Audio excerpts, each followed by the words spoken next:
What's up, everybody? Welcome back. My name is Jason. So I teased you a video or two ago about an upcoming project that I have to work on, and well, I actually have some time today to get started on it. Let me show you what it is. So I've got 1, 2, 3 Escalades. Now 2 of these Escalades have a clear title. The shorter version here, and then the first longer version over here. And my plan is to try to use parts swap, parts exchange, parts maneuver from the 3 of them to turn this one, which has a clean title, into our new family travel vehicle. This one has a salvage title, so it's leaving here in parts and pieces. Some in ours, some to other people, and maybe some into the short version over yonder. And hopefully I'll be able to recover all my money from that one by parting it out. In the process, get this one up to the standard that I will be happy driving my family around in it, and also get that third one over there back to running, driving, safe to be on the roads status, and probably sell it, because I don't know what I would do with an Escalade if I get it all back to that condition, or if I just run out of energy. I'll sell that one in parts and pieces too, and shouldn't have any trouble getting my money back. Hopefully between the 3 of them, I'll be able to end up with not that much money into this one and have a new vehicle for us to transport the family around in. So this is the one with the title that we're definitely going to keep it to transport the family, my wife, our kids, the dog, all the stuff that goes along with wife, kids, and dog. And it's a 2011. It's in pretty decent shape. It's got a pile of miles on it. It's got 259,000 miles on it. And I think I'm gonna have to get into the engine. It does run and drive like it should, but the longer it runs, the more the oil pressure drops off. So I'll try the simple repairs first. That'll be in another video. But if those don't correct the issue, I'll probably have to tug the engine out of this thing and give it a garage refresh. Not a huge deal, not real worried about that. But the other stuff that I want to do is get this thing as nice on the inside as I can. And it's missing some little odds and ends. You know, it's missing a button here. These buttons are pretty much worn out. There's some dry cracking on the console. Some parts missing in the back that we'll need to get in here and get fixed up, hooked up, connected up. My plan is get all the interior out of the one with a salvage title, because it's got a super nice interior in it and only 150,000 miles. So a lot of the stuff in this one that is just showing its age is still really fresh and nice in that one.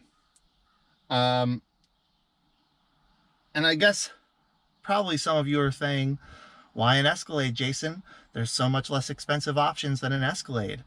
And you're right, there are. But these came up in the auction at a price that I knew I couldn't lose on. Like, even if I end up selling them in pieces, I'll make plenty of money off of them. And if I do decide to keep this one once it's all fixed up, geez, I probably have very little of my own money into it by the time I finish parting out and or selling the other 2. So the fact that it was 3 of them that had a bunch of interchangeable pieces that I could make one really, really nice, another one pretty nice, and then the third one sell the leftovers and still get my money back, it was a can't lose for me. I also like that these Escalades are, I mean, it's a great, big, solid, heavy vehicle. So we can feel very safe transporting our kids and dog, my wife, myself, getting everybody around in this thing. And I also just wanted something with a 6.2.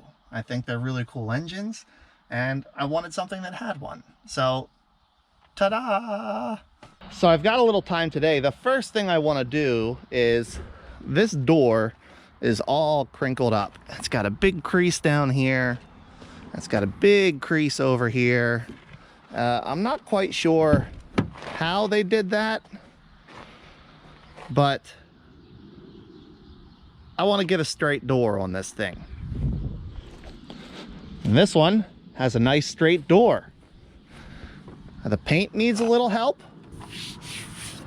but I think we can bring that back. So I'm going to take this door, and I'm going to unbolt the whole thing and swap it onto that truck. Now this one is a 2011 and this one is a 2007. So everything I can see visually is the same, but I'm not 100% sure all the electrical connections will be the same. I'm gonna unbolt the bad one, check, take a look, and then we'll get this one unbolted, check, take a look, and hopefully just be able to swap it right on there. All right, so fortunately, unfortunately, I guess it depends on how you look at it. These doors on the GMT 900 platform are not as easy to just lift off and replace as they were on the GMT 800 platform. What we've got is your electrical connector, which that's more or less the same. There's a few tabs on each side. You pop it off, pull it out. I'll show you that when I get to it. But the hinges are different. So on the GMT 800, there's little 10mm retaining bolts. You take those 10mm bolts out, the whole door lifts up off the hinge, and the hinge is welded to the body. On these, on the GMT 900 platforms, the whole hinge bolts to the body, which if you ever need to make a repair, that's a little bit better. You can replace and align those hinges as needed.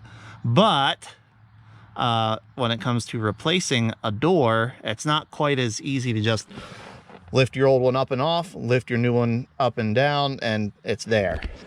So I'm going to get the electrical connector undone. I'll show you that. Hopefully they're the same. I believe they will be. And then I'm probably going to get this door unbolted. I've got some shims on this one. I've got two here at the top hinge, and one here at the bottom hinge. I'm not sure why, but I'm going to get these hinges unbolted, and then I'm going to get the door lifted off. And then we'll get the new one over here.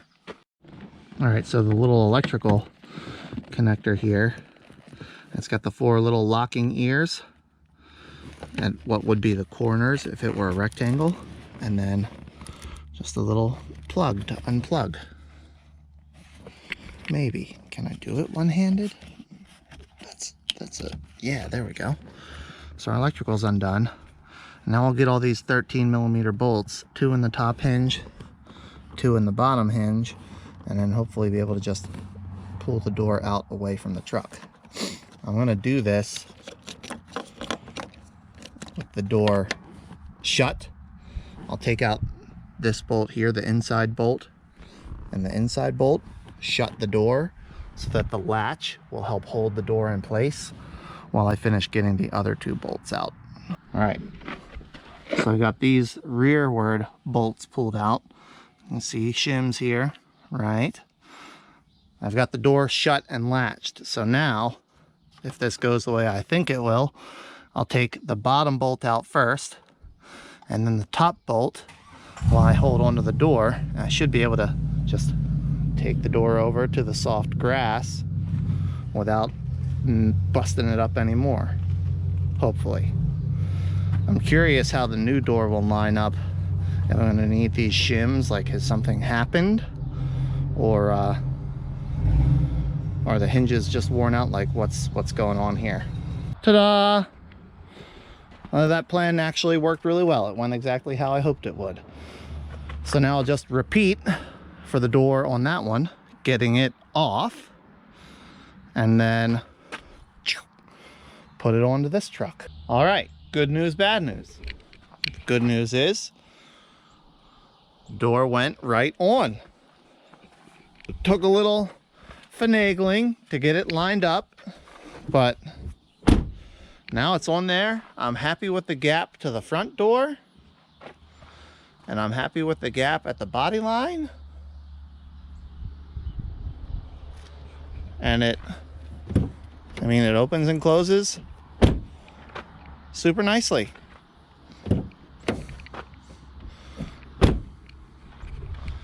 The bad news is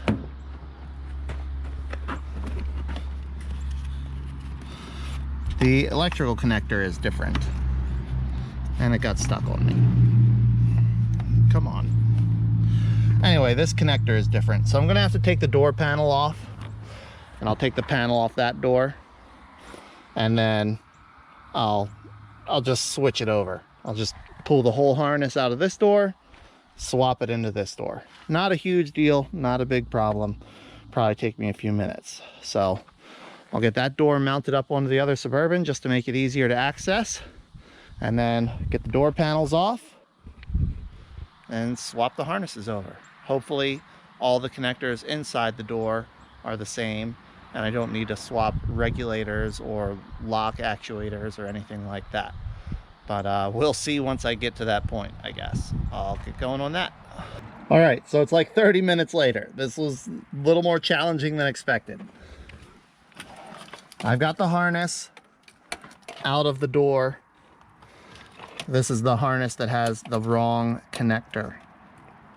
So now I need to get the original harness back out of the crinkled door, compare the two. Hopefully all the connections are the same, you know, the connection for the door lock actuator, the connection for the window motor, the connection for the window switch. So I'll get that harness pulled out. As far as removing the door panel itself is relatively easy to get off. You know, there's a 10mm back here behind the handle, two 10mm back here behind the door pull handle.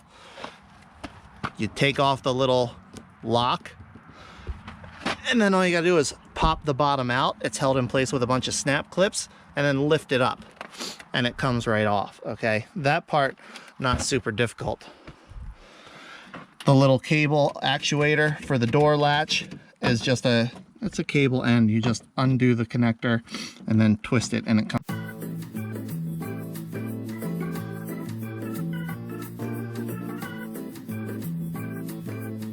And bam, it's all back together.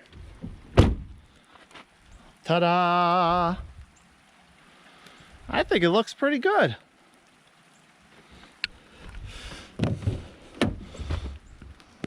This is actually the door panel original to the truck.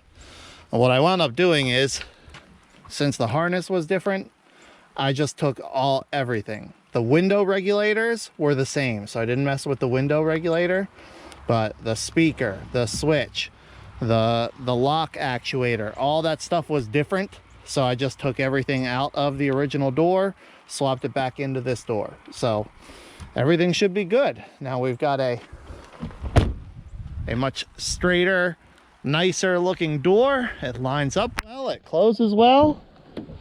I'm very happy with that. And one task checked off the list on this thing. I think that's it for this video, team. It's raining, obviously, and I don't want to be out here anymore. So thanks a lot for watching. I hope you enjoyed, and look out for more updates on this progress as we go. Thanks again, and we'll see you soon.